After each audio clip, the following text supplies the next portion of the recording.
नमस्कार. अनेक जण हिंदू संस्कृतीविषयी अनेक शंका उपस्थित करतात, विचारतात आणि त्याचं निरसन करून घेण्याचा प्रयत्न करतात. म्हणजे मला एक कमेंट खूप येतात, अगदी प्रामाणिक कमेंट असतात त्या. एक कमेंट आली होती, प्रभू रामचंद्रांनी सीतेला का सोडलं याविषयी तुम्ही जरा बोललं पाहिजे, अधिकचा खुलासा केला पाहिजे. मी करेन, यथावकाश नक्की त्यावरती पण सगळ्या गोष्टी बोलेन. म्हणजे भगवान श्रीकृष्णावरती एवढ्या बायका असल्याचा आरोप का केला जातो याविषयी बोला, असंही लोक म्हणत होते. अनालायझरवरती बोललोय, इथेही जरा त्याच विषयाला वेगळ्या अर्थाने आणि वेगळ्या स्वरूपात मांडण्याचा प्रयत्न नक्की करेन. हे सगळं लोक मला विचारतात, मीही बोलतो, अनेकांच्याकडून माहिती घेतो. कारण मी आधीच सांगितलंय, मी अनालायझर डिवाइनवरती ज्ञान मांडत नाही, मी माझी भूमिका मांडत असतो. मी ज्ञानी नाही आहे. एक. नंबर 2, आणखी एका गोष्टीची मला कबुली करायची आहे की बोलण्याच्या ओघामध्ये, कारण स्क्रिप्टेड काही नसतं, 1-2 मुद्दे सुचतात, त्यावर एखादी गोष्ट सुचते आणि ती मांडायची असते. ते सांगता सांगता स्लिप ऑफ टंग म्हणून एखाद्या गोष्टीत चूक होऊ शकते. जशी मी म्हणालो की दशरथाने शेवटी प्रभू रामचंद्रांच्या मस्तकी आपलं किरीट दिला, अयोध्येचा राजमुकुट दिला, त्यावेळेला महाराज दशरथ हयात नव्हते हे देखील मला माहीत आहे, पण शेवटी मिळाला असं म्हणताना दशरथांचं नाव येऊन गेलं. अशा अनेक चुका, दोष, त्रुटी माझ्या बोलण्यामध्ये राहत असतात. अगदी आपण जाणीव करून देता त्याबद्दल आपले आभार. त्या दूर करण्याचा प्रयत्न देखील मी करणार आहे आणि ते मान्य देखील करतो. लक्षात घ्या, धर्म काय असतो, संस्कृती काय असते. जसं मला तुम्ही चूक दुरुस्त करून देता, मी ती मान्य करतो आणि पुढे सरकतो. माझ्या धर्मातल्या विषयावरती शंका उपस्थित करत नाही. तसं आपणही वागलं पाहिजे, वागलंच पाहिजे. काय आहे, आपल्या सगळ्या धर्मातल्या गोष्टी, आपल्या काय कोणत्याही धर्मातल्या गोष्टी ह्या ऐकीव स्वरूपात पुढे आलेल्या आहेत. म्हणजे आपल्या वेदांना आपण देवांचा ग्रंथ म्हणतो ना. लिहिलं कोण आपल्याला माहित आहे, कोण कोण लिहिले, काय काय लिहिले, कोण सांगितलं, हे सगळं आपल्याला चांगलं ठाऊक आहे. आपण ज्याला दैवी प्रसाद म्हणतो, तो देवाच्या मुखातून आलेले ग्रंथ असं आपण म्हणतो काही ग्रंथांना. भगवद्गीता तर प्रत्यक्ष जगन्नियंत्यांच्या भगवान श्रीकृष्णाच्या मुखातून आलेली आहे, हेही आपल्याला चांगल्या पद्धतीने ठाऊक आहे. त्याला कोणीतरी पुढे श्लोकबद्ध केलंय. या सगळ्या ज्ञानाला जेव्हा आम्ही तोंडी ऐकत होतो तेव्हा त्याच्यामध्ये अनेक कथा आल्याची शक्यता नाकारता येत नाही. त्यामुळं जे ज्ञान म्हणून मला मिळतंय ते प्युअर असेल याची शक्यता नसते. अगदी 24 कॅरेट सोन्याचा दागिना घडवायचा असेल तर तो कधी 22 कॅरेटचा होतो, तर कधी 18 कॅरेटचा होतो. जेवढा दागिना सुंदर करत जाऊ तेवढा त्यात डाग वाढत जातो. आमच्या दैवतांच्या कथांना, चरित्राला ऐकता ऐकता त्या 24 कॅरेट सोन्याच्या मध्ये काही डाग लागला असण्याची शक्यता आहे. आणि तो डाग लागला म्हणून आमच्या कथाच फालतू आहेत, धर्मच फालतू आहे असं होत नाही. ते प्युअर असतं, ते प्युअरच असतं. आम्ही केवळ 1-2 अपवादाला ऐकून त्याच्यावरती शंका बाळगावी असं अजिबात नाही. एक सुंदर अशी कथा आहे. कथा अशी आहे की एक राजा असतो आणि त्याच्या राज्यामध्ये अनेक वर्षापासून दुष्काळ पडत जातो. कथा किती खरी किती खोटी या प्रश्नात जायचं नसतं, या प्रश्नात जायचं नसतं. कथा असतेच प्रतिपाद्य विषय समजावून सांगण्यासाठी, आपण मांडलेल्या विषयाला अधिक समजावून सांगण्यासाठी. संदर्भासह स्पष्टीकरण द्या असतं ना तसं, म्हणून तर या कथा निर्माण होतात. राजाच्या राज्यामध्ये प्रचंड मोठा दुष्काळ पडतो. राजा प्रजेची काळजी करणारा, प्रजेच्या हिताचं रक्षण करणारा, अगदीच पुण्यवान राजा. 3, 4, 5 वर्ष सलग दुष्काळ, पाण्याचा टिपूस नाही, काही नाही.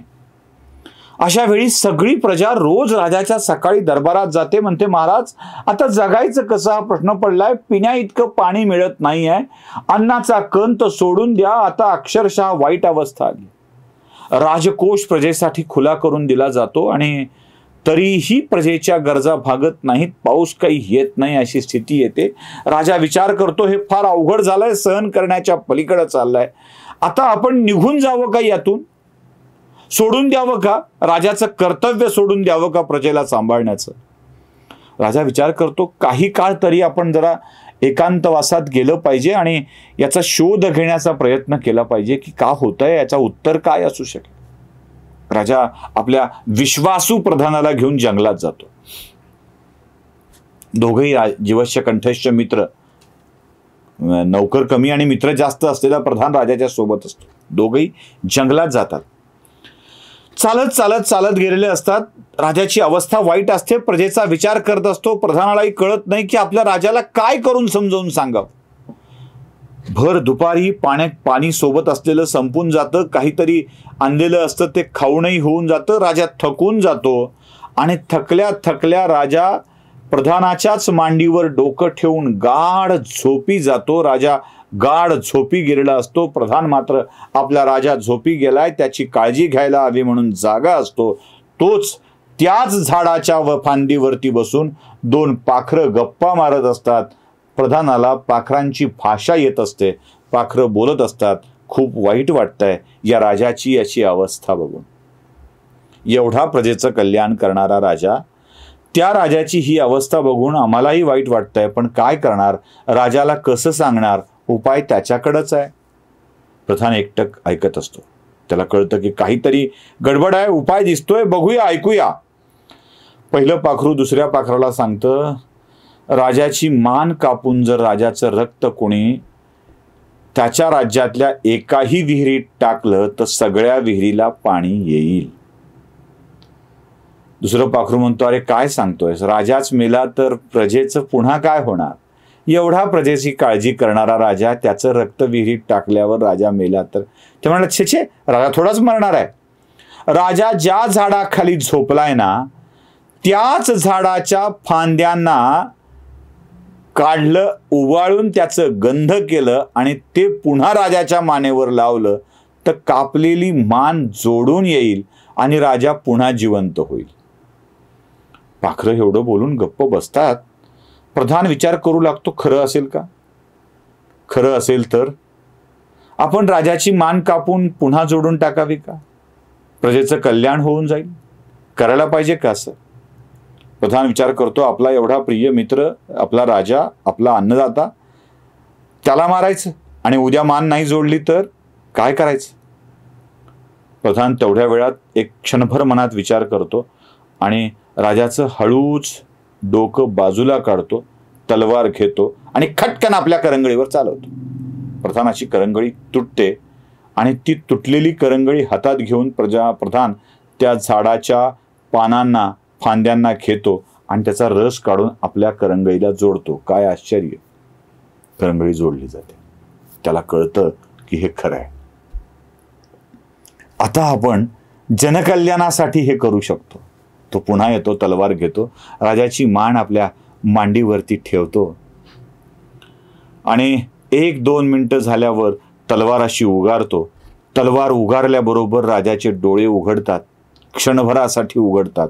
राजा ती तलवार बघतो, आपले डोळे झाकून घेतो. राजाने डोळे झाकलेच आहेत म्हणून तलवार सपकन राजाच्या मानेवर चालवतो. राजाच्या मानेवर तलवार चालवल्याबरोबर रक्ताची चिळकांडी उडते. त्यात उंजळभर रक्त तो घेतो आणि एका विहिरीत टाकतो. काय आश्चर्य, पाखरांनी सांगितल्याप्रमाणे विहीर पाण्याने भरून जाते. तीच विहीर नाही तर राज्यातल्या अन्य विहिरींनाही पाणी येऊ लागतं.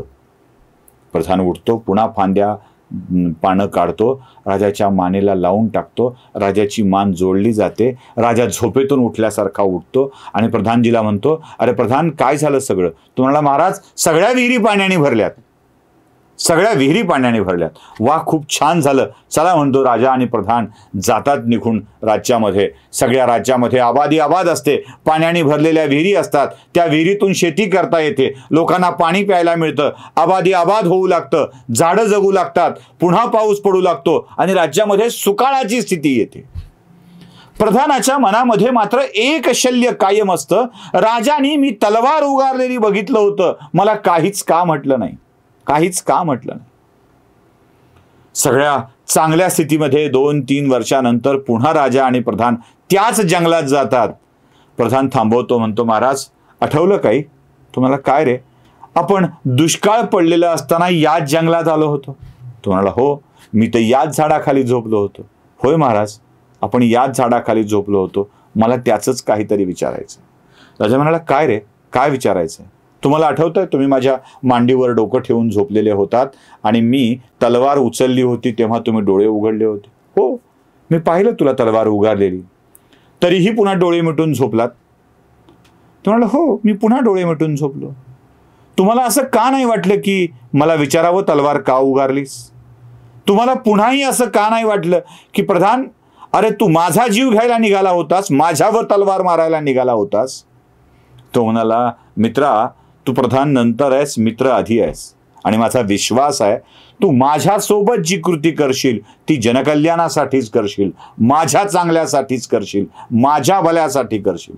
महाराज तुमचा जीव घेतला तरीही, ते म्हणाले, हो, अरे मित्र आहेस, विश्वास ठेवलाय, जीव घेतलास तरीही माझ्या भल्यासाठी घेतील, हा विश्वास माझ्या मनामध्ये होता, म्हणूनच मी तुला काही बोललो नाही. आणि बघ खरं झालं की नाही, तू माझ्यावर तलवार चालवलीस, माझं रक्त त्या विहिरीत टाकलंस, विहिरीला पाणी आलं, राज्याचं कल्याण झालं, पुन्हा माझा चेहरा जोडून टाकलास. अरे त्याच्या आधी तू करंगळीवर प्रयोग केला होतास. सगळं मला माहित होतं मित्रा, सगळं मला माहित होतं, पण तरीही माझ्या मनात विश्वास होता की तू जे करशील ते चांगल्यासाठीच करशील.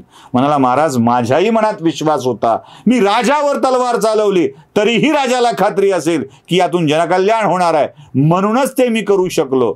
दोघांनी एकमेकांना घट्ट मिठी मारली आणि त्याच विश्वासाच्या जोरावर एकमेकावरती विश्वास ठेवून राज्यकारभार करू लागले. राजा प्रधानावर विश्वास ठेवू शकतो, प्रधान राजावर विश्वास ठेवू शकतो. आम्ही आमच्या देवावर आणि धर्मावर इतका विश्वास नाही ठेवू शकत, इतका विश्वास नाही ठेवू शकत की धर्मात सांगितलेल्या कथा आमच्या कल्याणाच्याच आहेत.